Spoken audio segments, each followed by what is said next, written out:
Halimbawa, ikaw ay bulag. Paano humingi ng pera?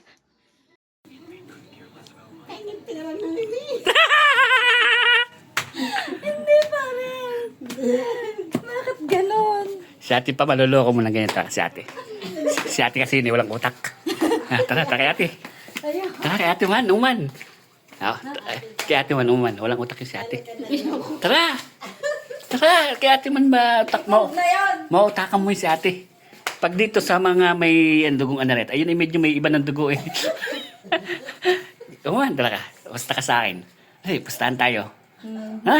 Tara, luloko natin. Dali. Sa iyo. Ay. Sa iyo, ha? Ate Nicole, kumikas ka doon. Halimbawa na ang naman. Halimbawa, ikay bulag. Ano, bulag ka, bulag.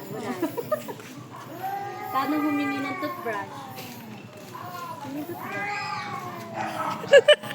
Wala, matatalino talaga. Nakatayo na gano'n.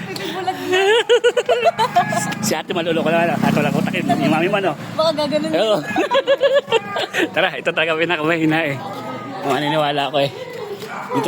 Dito talaga naniniwala na hindi nyo na. Tani muna. Ay ko ganyan, pero sa atin na direction mo sa ate. Kasi ate. Te, may tanong sa'yo si Nimi.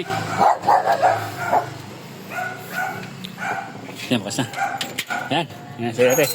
Ate, ako may tatanong sa iyo. May tatanong na ako sa iyo. Hindi ako nakaya. Halimbawa kay bulag. Bulag ka. Paano humingi ng toothbrush?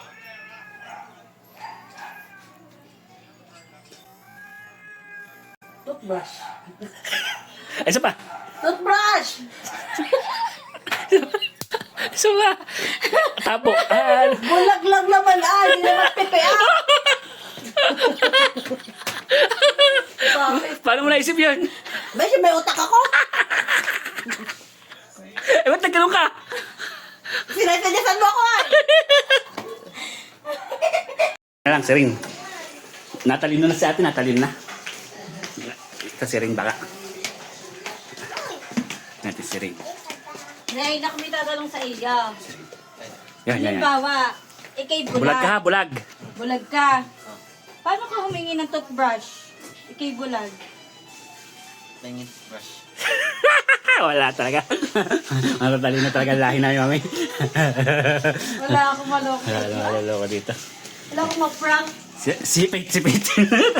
Ay, bulol pa yan. Ay, kahit na. Tayo sipit. Taga mo? Ay, kaya mo na sipit. Yan, wait. Hey! Ay, may tatanong sa... Ikaw na, dali. May tatanong lang ako.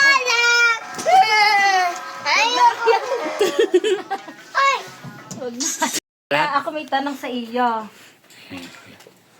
Di ba ikay bulag? Example lang naman ikay bulag.